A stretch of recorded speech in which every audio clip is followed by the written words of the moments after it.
Mon père était tellement sûr que je paniquerais qu'il a ri et a dit que je les supplierais de revenir dans l'heure. C'est là qu'ils se sont trompés. Nous avions fait la route de Cedar Rapids à Saint-Louis pour le mariage d'un parent, et lorsque nous sommes arrivés à l'hôtel en ville, j'ai cru sincèrement que la tension dans la voiture s'était enfin apaisée. J'aurais dû m'en douter. Mes parents avaient l'habitude d'agir normalement juste avant de faire quelque chose qui vous faisait douter de votre place dans la famille. Mon frère aîné avait la même habitude, le genre de sourire qui signifiait qu'il connaissait déjà la chute, et j'en étais point. Quelques minutes après notre arrivée dans la chambre, on m'a dit de redescendre et de prendre un dernier sac de vêtements qu'on m'avait dit avoir été laissé près de la réception. J'y suis descendu sans rien d'autre sur moi que la clé de la chambre, car pourquoi aurais-je pensé avoir besoin d'autre chose? Lorsque je suis remonté, la chambre était vide, pas en désordre, pas à moitié remplie, vide. Leur valise avait disparu. Ma valise n'était plus là. Mon chargeur de téléphone, mon portefeuille, les vêtements supplémentaires que j'avais emportés pour le mariage, tout avait disparu. À eu début, j'ai pensé qu'ils avaient peut-être changé de chambre pour faire les difficiles. Mais l'employé de la réception m'a regardé avec cette expression prudente que les gens utilisent lorsqu'ils savent que quelque chose de grave s'est produit. Ma famille avait quitté l'hôtel. Ils avaient déjà quitté l'hôtel. Une minute plus tard, un message est arrivé d'un numéro que je n'ai pas reconnu. Et elle disait, « C'est ton test d'adulte, Sienna. Trouve comment rentrer chez toi. » Je suis restée là à fixer l'écran, sentant le sol se dérober sous mes pieds d'une manière dont je me souviens encore 15 ans plus tard. Ils pensaient que je craquerais. Ils pensaient que j'appellerais. Que je pleurerais et que je promettrais d'être plus reconnaissante, plus obéissante, plus conforme à la version de moi qu'ils avaient toujours exigée. Mais je n'ai pas appelé. Je n'ai pas supplié. Avant de vous raconter comment les mêmes personnes qui riaient en me laissant derrière elles se sont retrouvées des années plus tard devant ma porte à me demander grâce, laissez-moi vous montrer ce qui s'est passé la nuit où j'ai réalisé que personne ne reviendrait me chercher. J'y suis retournée à la réception en espérant qu'il y avait une erreur, mais ce n'était pas le cas. L'employé a vérifié une nouvelle fois la réservation et m'a dit que ma famille avait déjà quitté l'hôtel. La carte de mon père avait fermé la chambre et ils étaient partis depuis longtemps. J'ai quand même utilisé le téléphone du bureau. J'ai appelé chez moi, dans l'Iowa, puis ma mère, puis mon père, puis mon frère. Personne ne répondait. C'est à ce moment-là que la vérité s'est imposée. Ils ne m'avaient pas quitté par hasard. Ils attendaient que je panique et que je revienne en rampant, exactement comme ils avaient toujours pensé que je le ferais. L'employé m'a demandé si j'avais un endroit sur où aller. Comme je répondais par la négative, elle m'a donné l'adresse d'un centre de ressources pour les femmes et suffisamment d'argent pour prendre le bus. Je me souviens encore de la sensation étrange que cela m'a procuré. C'est une inconnue qui a été la première personne à m'aider, et non les personnes qui étaient censées m'aimer. Lorsque j'ai atteint le refuge, j'avais cessé d'attendre le retour de mes parents. Les femmes qui s'y trouvaient m'ont donné un lit, un repas et quelque chose que je n'avais pas ressenti de toute la nuit, à savoir du calme. Le lendemain matin, une assistante sociale m'a aidé à faire les premières démarches. Nous avons contacté les services de l'état civil de l'Iowa pour que je puisse commencer à remplacer mes documents, et elle m'a aidé à créer une nouvelle adresse électronique sur un ordinateur du centre d'hébergement. Ensuite, j'ai commencé à chercher du travail. Même si j'étais épuisée et que je portais toujours les mêmes vêtements, la plupart des endroits m'ont refusé. C'est alors que je suis entrée dans un petit magasin de fleurs et d'événements appelé Ellis Stem and Social. Et la propriétaire, Marjorie Ellis, m'a regardée et m'a dit, on dirait que la vie m'a frappé durement. Elle m'a ensuite demandé si je pouvais me présenter à 7 heures le lendemain matin et travailler sans me plaindre. J'ai accepté avant qu'elle ne change d'avis. Mon premier jour n'avait rien de prestigieux. J'ai balayé le sol, lavé des vases, transporté des cartons et aidé à décharger des livraisons. À la fin de la journée, j'avais les mains écorchées, mal au dos et je sentais l'eucalyptus et les roses. Mais pour la première fois depuis le départ de ma famille, je me sentais utile. Cette nuit-là, allongée dans le lit de mon refuge, j'ai réalisé que quelque chose avait changé. Ils avaient voulu que je sois bloquée, sans défense et désespérée au point de mendier. Au lieu de cela, en moins d'une journée, j'avais trouvé un toit, un projet et un travail. Ce n'était pas grand-chose, mais c'était suffisant pour me dire que je n'étais pas au bout de mes peines. Une semaine après avoir commencé à Ellis Stem and Social, ma mère a finalement appelé. À ce moment-là, je m'étais déjà installée dans une routine qui me paraissait à la fois étrange et fragile. Je dormais toujours au refuge, je remplissais toujours des formulaires pour remplacer mes documents, je portais toujours les mêmes vêtements à tour de rôle. Mais je n'étais plus immobile. J'avais un endroit où aller tous les matins. J'avais un travail qui m'attendait. J'avais des gens qui attendaient de moi que je me montre, et d'une certaine manière, cela comptait plus que je ne pourrais l'expliquer. L'appel est venu d'un numéro que je n'ai pas reconnu alors que j'étais en pause derrière l'atelier, assise sur une caisse renversée, une bouteille d'eau dans une main et de la terre sous les ongles. J'ai répondu parce qu'une partie de moi pensait qu'il s'agissait de ma paperasse. Au lieu de cela, j'ai entendu la voix de ma mère, à la fois tremblante et offensée, qui prononçait mon nom comme si c'était moi qui avais disparu. Elle m'a demandé où j'étais et pourquoi je n'avais pas appelé. Cette question m'a presque fait rire, non pas parce qu'elle était drôle, mais parce qu'elle était parfaitement malhonnête. Elle savait exactement pourquoi je n'avais pas appelé. Ils avaient pris le chargeur de téléphone avec mon sac. Ils avaient pris mon portefeuille. Ils m'avaient laissé dans une ville où je ne connaissais personne, puis s'étaient assis et avaient attendu de voir combien de temps cela prendrait avant que je ne craque. Je lui ai demandé une chose. Je lui ai demandé si elle savait que je n'avais rien sur moi lorsqu'ils sont partis. Il y a eu une pause, juste assez longue pour qu'elle me dise tout. Puis elle m'a dit qu'ils avaient simplement essayé de m'apprendre à être responsable. Elle a dit que mon père pensait que j'avais besoin de grandir. Elle a dit qu'il pensait que je me débrouillerais et qu'il m'appellerait dans leur. Une seconde plus tard, je l'ai entendu à l'arrière-plan, sans même prendre la peine de cacher qu'il écoutait. Puis sa voix a pris la ligne. Comme si tout cela lui appartenait encore. Et elle a dit que parfois les gens n'apprennent que lorsqu'ils y sont forcés. Il m'a dit que je devais cesser de dramatiser et rentrer à la maison maintenant que j'avais fait valoir mon point de vue. C'est à ce moment-là que quelque chose en moi s'est complètement arrêté. Pour la première fois de ma vie, je les ai entendus clairement. Pas à haute voix. Clairement. Ils n'étaient pas désolés. Ils étaient irrités que leur petite leçon ait duré trop longtemps. Ils n'avaient pas appelé parce qu'ils étaient terrifiés pour moi. Ils avaient appelé parce que j'avais gâché la fin qu'ils attendaient. Je leur ai dit que s'ils voulaient savoir si je pouvais m'en sortir seule, ils pouvaient continuer à regarder. Puis j'ai raccroché. Je suis restée debout derrière le magasin pendant une bonne minute, fixant mon reflet dans l'écran sombre du téléphone, attendant de me sentir coupable. Mais ce que j'ai ressenti à la place, c'est du soulagement. Un pur soulagement. Cette nuit-là, j'ai changé tout ce que je pouvais. J'ai obtenu un nouveau numéro dès que j'ai eu assez d'argent pour le faire. J'ai créé une nouvelle adresse électronique réservée au travail et à la paperasserie. J'ai cessé de consulter mon ancienne boîte de réception, sauf en cas d'absolue nécessité, et tous les messages de la maison se ressemblaient. Revenez. Arrête de nous punir. Vous avez fait valoir votre point de vue. Même leurs excuses cachaient un certain contrôle. Aucune ne disait ce qu'elle avait réellement fait. Aucun d'entre eux n'a dit que nous t'avions abandonné. Ils ont seulement parlé de la façon dont j'avais réagi. Quelques semaines plus tard, avec l'aide du refuge et mon premier vrai salaire de Marjorie, j'ai emménagé dans une minuscule chambre d'hébergement transitoire. Puis, peu de temps après, j'ai emménagé dans un studio si petit que je pouvais étendre un bras depuis mon lit et toucher le comptoir de la kitchenette. Et elle se trouvait au-dessus d'une vieille vitrine, dans une rue qui sentait toujours le café le matin et le pavé chaud l'après-midi. Les tuyaux frappaient la nuit. La fenêtre cliquetait au passage des bus et la porte du placard ne se fermait jamais correctement. Mais c'était le mien. Personne ne pouvait m'envoyer en bas et disparaître pendant mon absence. À Ellis Stem Social, Marjorie a continué à m'enseigner sans jamais faire de discours à ce sujet. Elle m'a montré comment préparer les centres de table, comment organiser un planning de livraison, comment calmer une mariée sans paraître fausse, comment aller vite sans créer le chaos.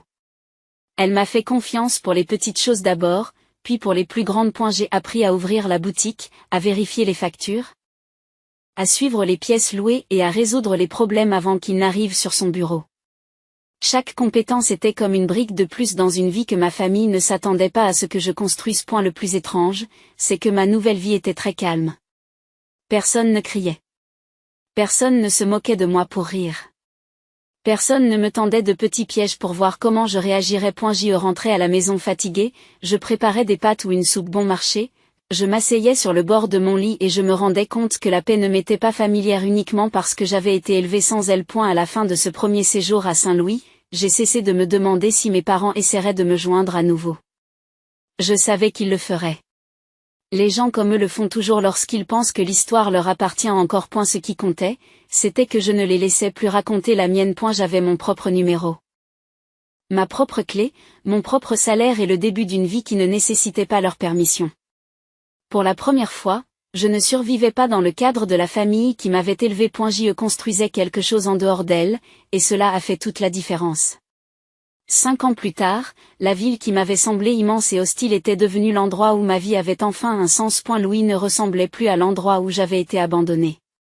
Elle ressemblait à un foyer. À ce moment-là, je n'étais plus la fille qui balayait les planchers dans l'arrière-boutique d'Ellis STEM & Social. Marjorie m'avait tout appris, de la préparation florale à la coordination des fournisseurs, en passant par la manière de garder le sourire lors d'une crise de clientèle sans promettre l'impossible. J'ai pris des cours de commerce le soir à l'université locale, j'ai appris à gérer les plannings, les factures, les coûts de main-d'œuvre et la logistique des événements, petit à petit.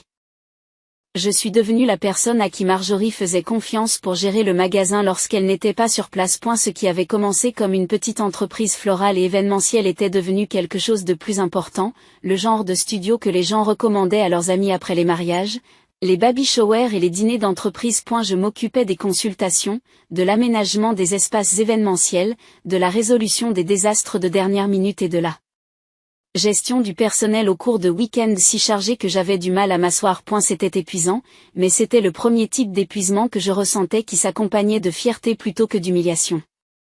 Il y avait quelque chose de presque poétique là-dedans.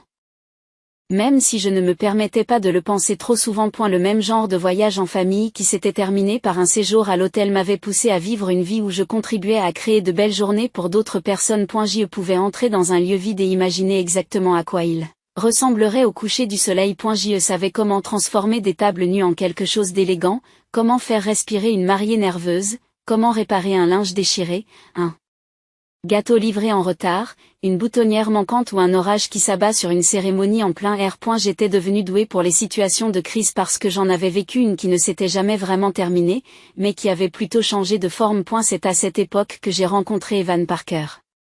La première fois que je l'ai vu, il était en uniforme, agenouillé à côté d'un invité plus âgé qui avait failli s'évanouir lors d'une fête de fiançailles en plein air que nous étions en train d'organiser à Forest Park. Elle s'est déplacée rapidement, a parlé calmement, d'une certaine manière, a rendu la scène moins effrayante par sa seule présence. Plus tard dans l'après-midi, après le départ de l'ambulance et la poursuite de l'événement, il est revenu sur les lieux parce que l'une des invitées s'était aperçue qu'il lui manquait un bracelet. Il a d'abord trouvé Marjorie, puis il a fini par me parler alors que j'étais en train de refaire un arrangement de table que l'urgence avait fait tomber de travers. Elle s'est excusée pour le désordre, même si rien n'était de sa faute, puis a fait un commentaire sec sur le fait que les gens s'effondrent toujours juste à côté des centres de table les plus chers.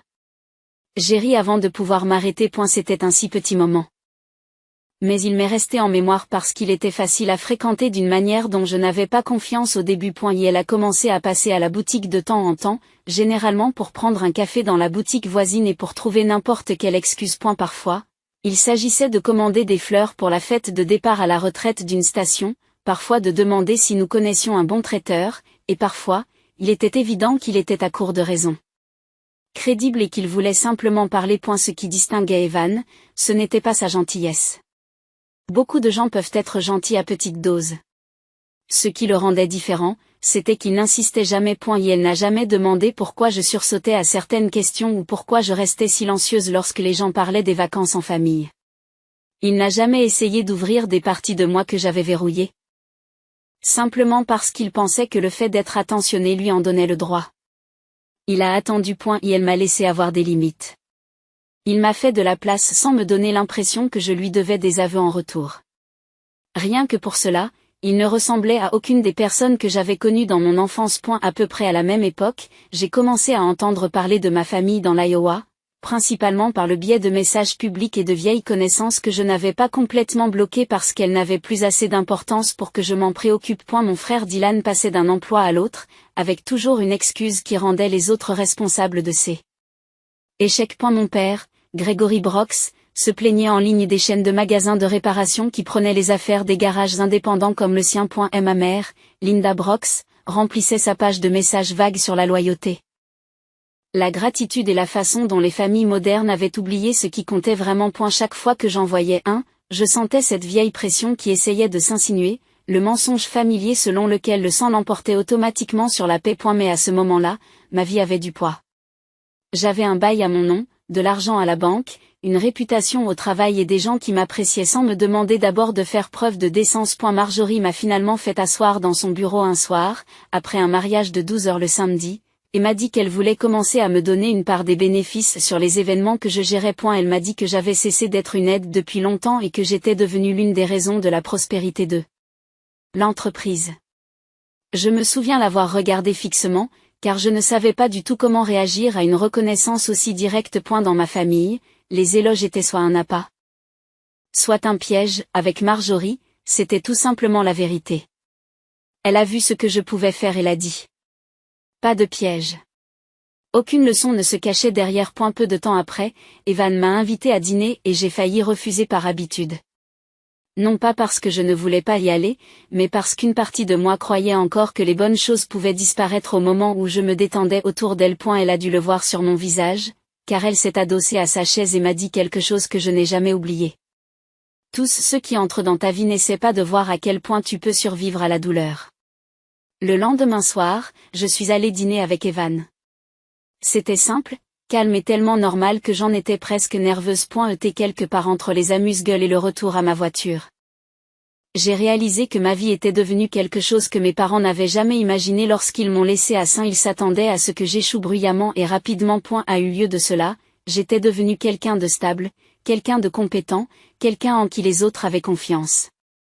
Et qu'ils le sachent ou non, c'était le début de la partie qu'ils allaient vraiment regretter. Louis. Depuis plusieurs années, Ellis Stem Social n'était plus une petite boutique qui essayait de rester à l'affût des événements du week-end. Sous l'œil de Marjorie et avec plus d'heures de travail de ma part que je n'aurais probablement dû, il s'était transformé en quelque chose que les gens recherchaient vraiment. Nous réservions des mariages longtemps à l'avance. Nous acceptions des événements d'entreprise plus importants et nous nous occupions de fêtes privées dans des quartiers que je traversais en voiture juste pour imaginer à quoi ressemblait ce genre de vie de l'intérieur. Marjorie avait toujours l'instinct, le goût et le dernier mot.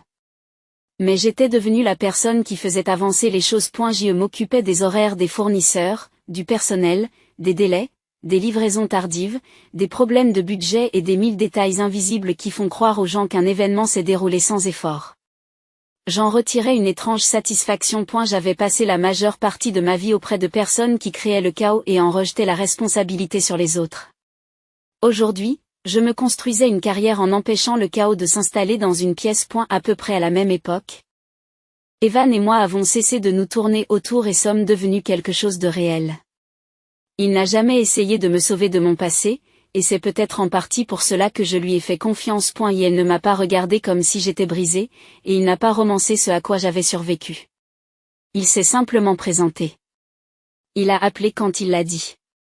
Il m'a écouté. Et elle a fait de la place à mon silence sans le traiter comme une énigme qu'il avait le droit de résoudre. Être aimé par quelqu'un de stable m'a semblé si peu familier au début que j'ai continué à attendre le coup caché. Mais il n'y en avait pas.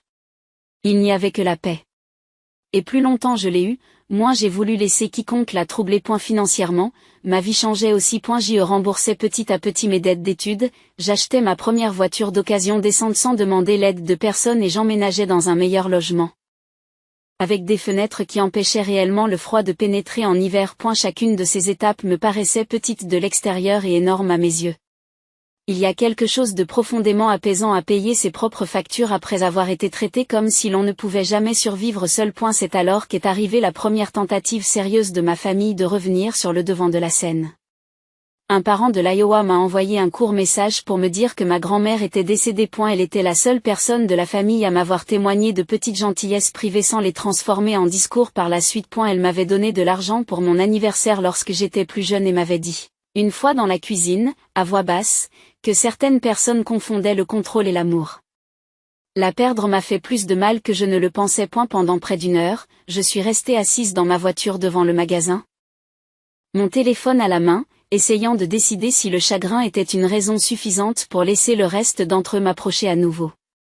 Puis les autres messages ont commencé. Ma mère a écrit que les familles devraient se réunir dans des moments comme celui-ci. Mon père a écrit que, quoi qu'il se soit passé entre nous, il était temps de tourner la page et de faire ce qu'il fallait. Mon frère ne s'est pas excusé et n'a pas demandé comment j'allais. Nous avons simplement envoyé un message disant « Maman traverse une période difficile.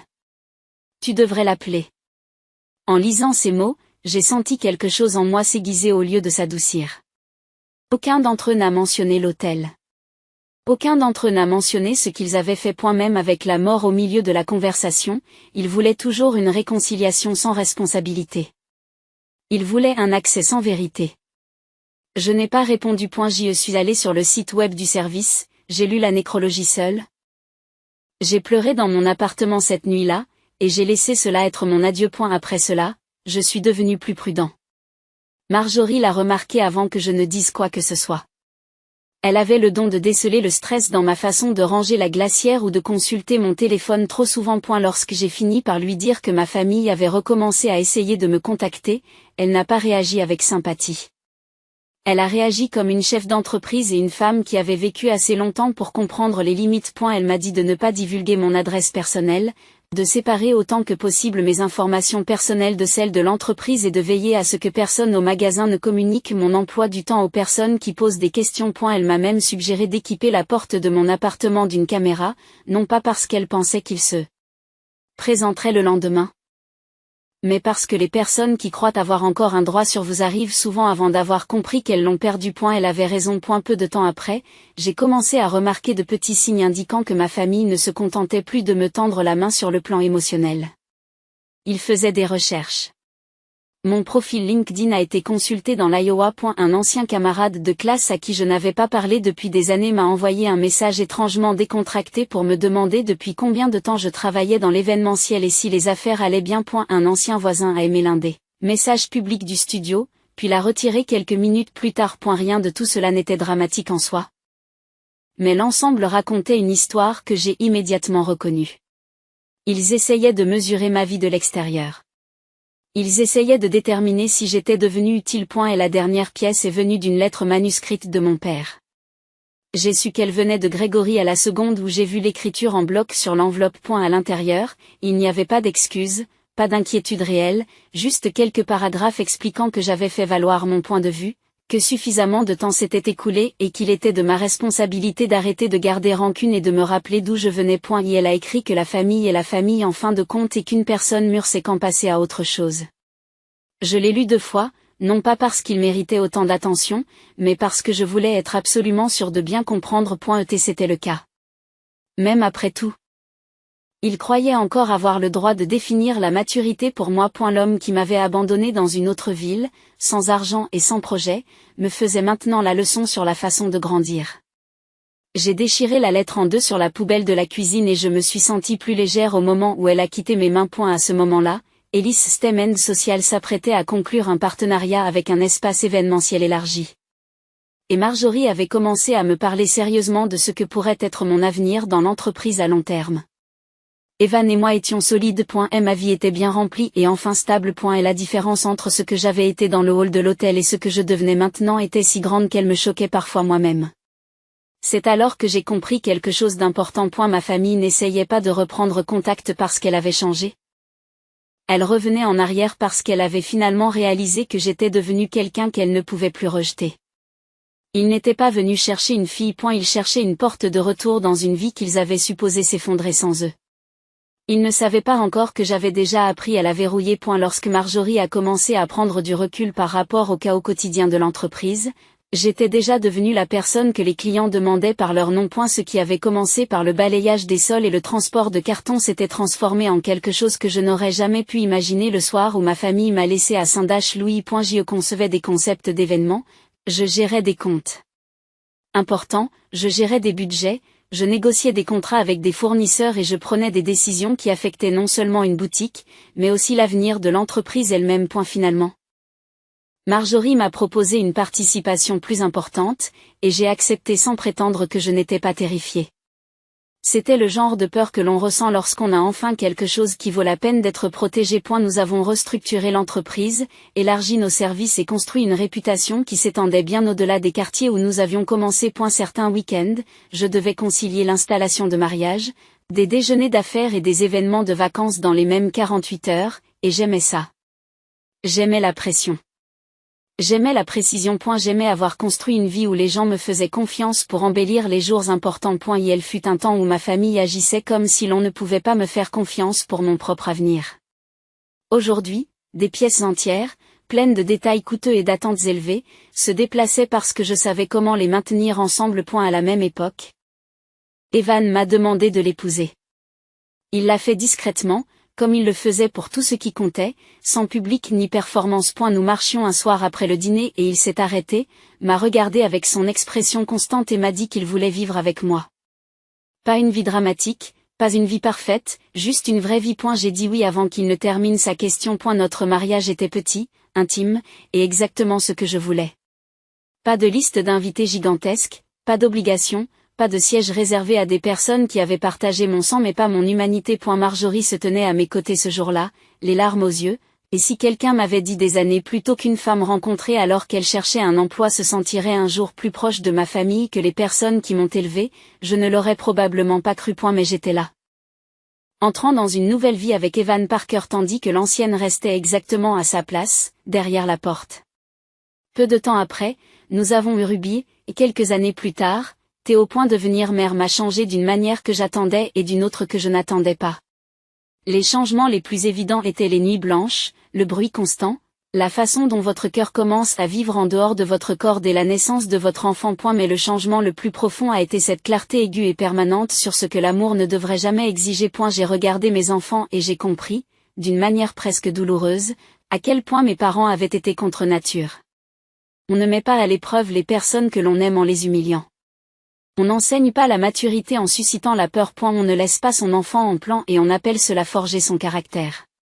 Avec Ruby et Théo, je n'ai jamais voulu d'une obéissance née de la peur. Je voulais de la confiance. Je voulais qu'ils sachent que la maison était l'endroit le plus sûr qu'ils avaient, et non pas l'endroit où ils devaient surveiller chaque mot et s'attendre à n'importe quel état d'esprit qui passerait la porte. C'était peut-être aussi une partie de ma vengeance, même si je n'y ai pas pensé au début. Je donnais à mes enfants le genre de paix dont j'avais eu tant besoin à leur âge. Alors que ma vie réelle ne cessait de s'enrichir, la vie d'où je venais s'effondrait. Je n'étais pas obsédée par ma famille, mais les informations ont tendance à circuler lorsque les gens sont suffisamment imprudents en ligne. Grâce à une combinaison de messages publics, de connaissances mutuelles et d'une curiosité nocturne occasionnelle dont je n'étais pas fière, j'ai appris que le garage de Grégory avait finalement fermé pour de bon. Elle avait passé des années à blâmer les chaînes d'ateliers de réparation, l'économie, les jeunes travailleurs, les clients, les impôts et tout ce qu'il pouvait pointer du doigt, mais jamais lui-même. Linda a commencé à vendre des articles en ligne depuis chez elle, d'abord comme un passe-temps, puis parce que cela a clairement cessé d'être un passe-temps à un moment donné. Dylan est passé d'un emploi raté à un autre, puis à un mariage qui s'est terminé assez mal pour que les gens de chez nous en parlent à voix basse. À un moment donné, il vivait à nouveau avec mes parents, ce qui semblait inévitable. L'enfant chéri avait enfin découvert que la vie ne vous applaudit pas éternellement, simplement parce que votre famille le fait. J'aurais pu les aider à tout moment si je l'avais voulu. À ce moment-là, j'avais de l'argent, de la stabilité et des ressources qu'ils n'avaient pas. Je ne leur ai jamais tendu la main. Non pas parce que j'étais cruelle, ni parce que je passais mes journées à fantasmer sur leur souffrance. Je ne l'ai pas fait. Et la vérité était plus simple que cela. Je n'étais pas responsable de leurs difficultés, pas plus que ma survie n'avait jamais été la leur. Ils avaient fait leur choix le soir où ils avaient quitté l'hôtel. Tout ce qui avait suivi m'appartenait. Mon travail consistait à protéger ce que j'avais construit, et non pas à traîner de vieux dégâts au milieu de tout cela juste parce que la culpabilité porte le même nom de famille.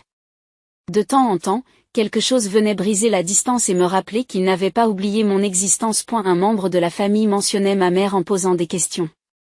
Une page d'entreprise recevait un avis discret de l'Iowa. Un vieil ami de la famille réapparaissait soudain sur les médias sociaux après des années de silence. Puis, un mois plus tard, j'ai commencé à recevoir des notifications répétées de LinkedIn.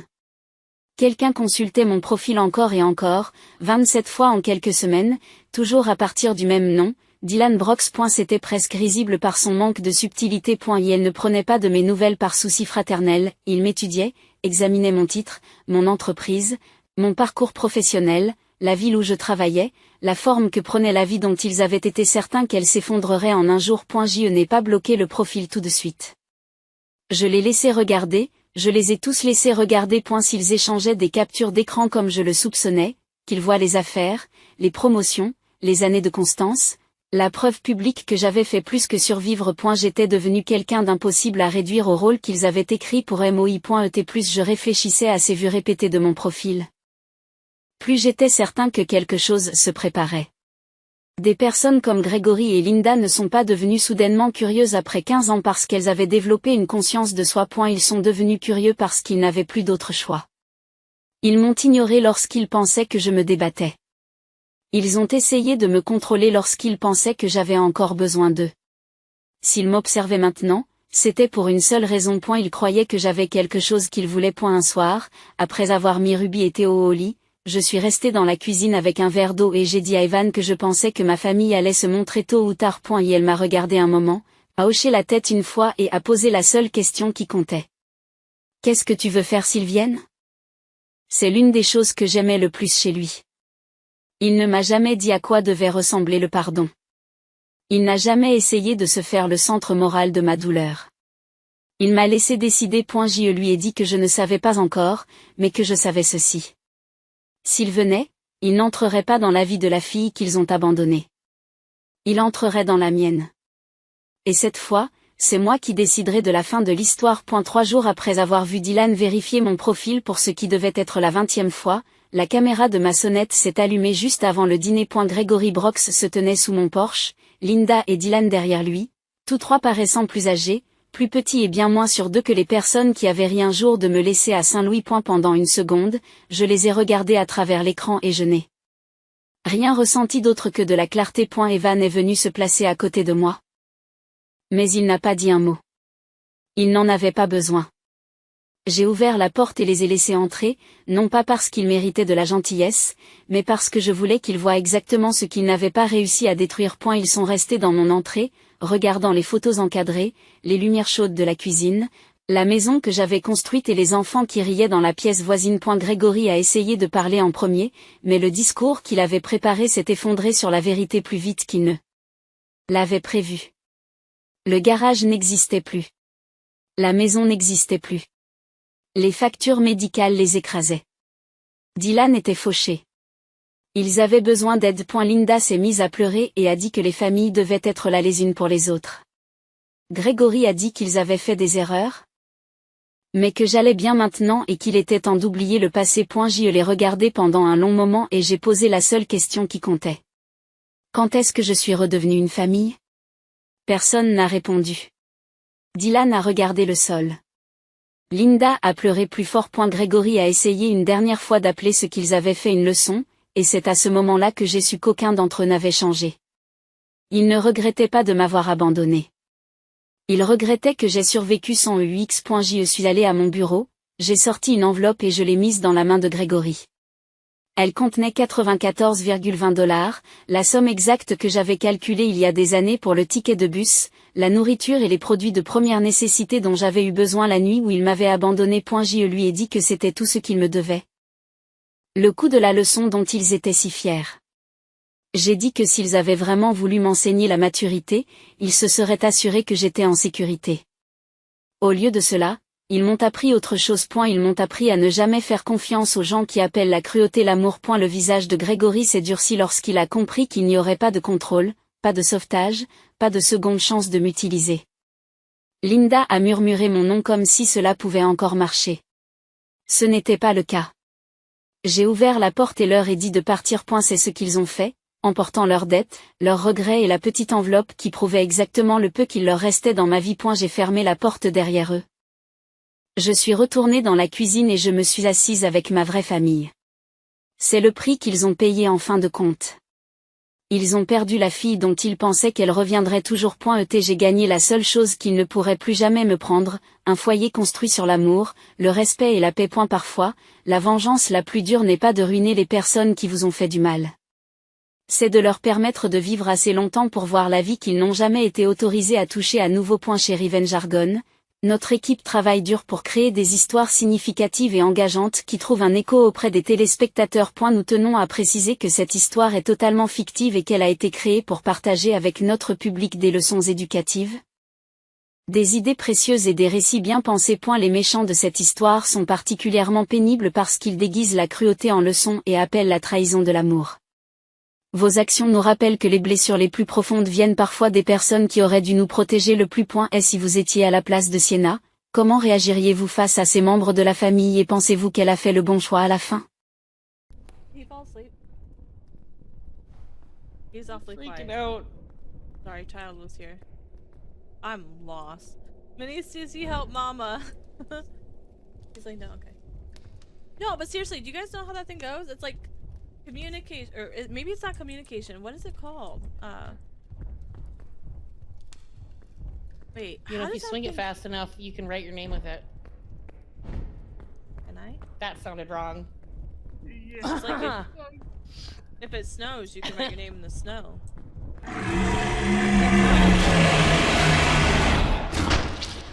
Ew. It's lemon flavored. Oh my god. Rest in Ew, peace, my friend. ew. Rest in So peace. Todd died.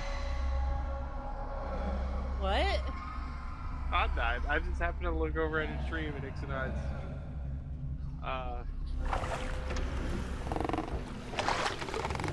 You have crossed into the world of the dead. Hot died? I think. I don't hear anymore. CC, did you die?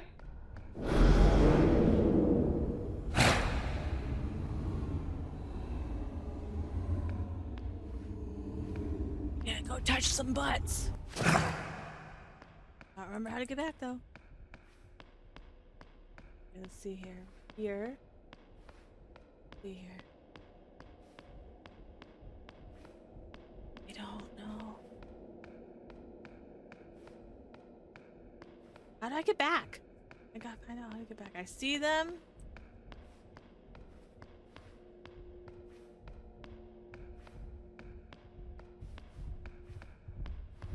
Okay. So there they are. Okay, so there's that thing, I should say. Oh, I was so close. I was so close. Look at how close I was. Okay, let's see here. Let's go get him.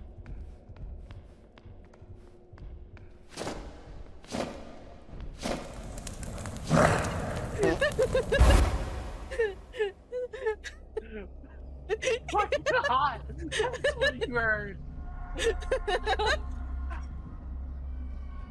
Are you a fucking evil mummy? I was God sitting here damn and I'm it. like, I don't know if that was hot and it is swung on my. I couldn't resist. And then I got all quiet. Like, I literally just deafened myself. I muted and deafened. That's what I was like, wait a minute. Something don't seem right. But, okay, so I was actually really close, though, to making it back with the other two.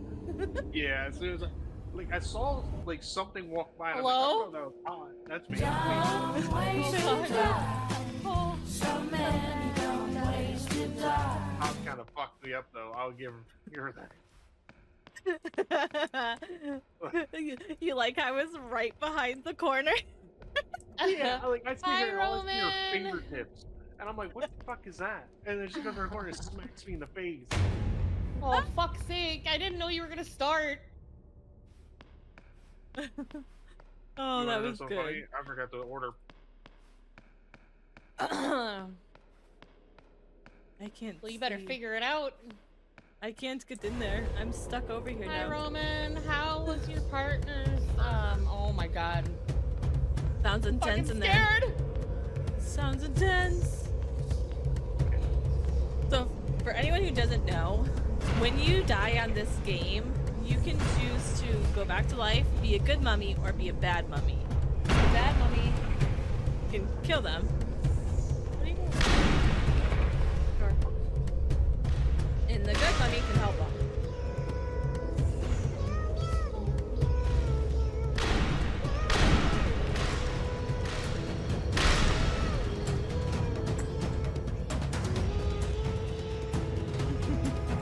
Thank you for the cat. By the way, I am hurt.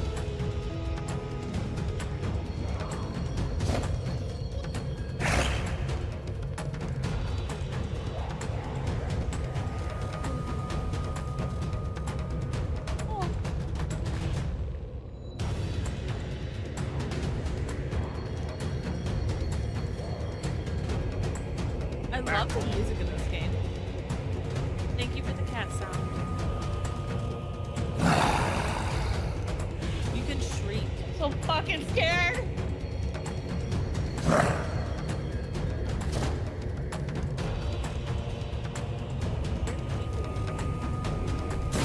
Did we do it?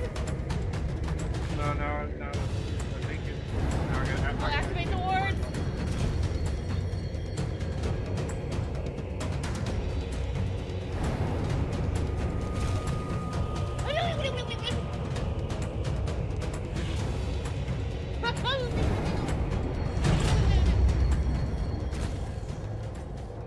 I almost just died. Whoa. Okay. Oh shit, now take it. Where's the stick?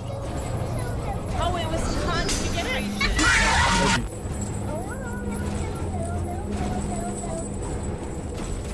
Okay, I remember what it was called now. It's concentration. It's like concentration. 64. No, repeat. Or oh gosh, now I forgot already. Or hesitation.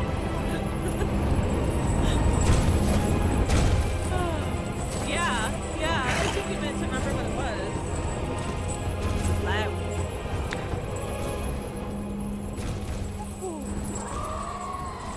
Here we go. Yeah, you got it. Gave Holy me hiccups. shit. Sorry, you guys, you're missing it. Why are you doing that? Guys, What are you doing? I think he has an issue. He's got a little issue there. Dingle! By the way, my friends, this game is Oh, only did a you die? $1. Like, you guys can get this game Yes, for $1 I on CD died. Keys. Dickhead! Well, welcome back. Hi, Dobby. Wow. Wow. Dobby is Dingle, by the way. Yeah. Well, I'm still saying hi because he put it in the chat. Oh. No, I mean, I just didn't know if you knew or not. Okay, You wait, come fucked back my over here. score because I died. Okay, I'll come Negative back. 40. Right over here. Come on, right over here. Stare at the wall. And I'm home. And I'm home. Yay, Fang is home. Okay. Wait, it's not gonna work this time. It has to be hard raining. This won't work. Oh. We didn't get the right lobby. Damn it. Well, I guess I shrunk since the beginning. Oh, was your PP smaller? 5 inches. That's fine. You got 5 moonshine? inches. Nice. 5 inches I is have good. vodka, but I'm almost out of orange juice. 0 inches. That's a problem, but it's okay because it's not the size that matters. It's what you work. Yes, it is. It's the motion in the ocean. Okay. You don't have a lot No. of motion with 0. Yeah, you don't have it. There's no motion. It's I mean, 0. would you like me to explain? Because there's when a mommy and another mommy love each other Oh? very much. Oh. Oh. I'm just saying. I'm just saying. I'm gonna go put myself in timeout now. I was gonna be like, when a mommy and daddy have been drinking all night. That's how I came into this world. Wicked Web, thank you for the follow. That's how 3 of my kids did. Right? 3 out of 5. That's definitely not how my kids came to be. I definitely planned both of them. Yep, sure did. So new topics. We're getting banned. No, we're not. I Come on, need to start get reading. a hair clip because my neck, like, I am getting so hot. All of this conversating about having children is making me have a hot flash, I think. That's what's going on. Okay. Here, let me cool you down a little bit, baby. If I talk like this, you'll be okay. Wait, hold on. I think Hold that on. is going to cause the opposite problem. Hey, baby. It's all right. Oh my! I was not I did it. expecting that. I did it. I made a joke. Hi, Max. Wow. My child is a Right, product you of sleep just token. turn on your fucking voice mod. I don't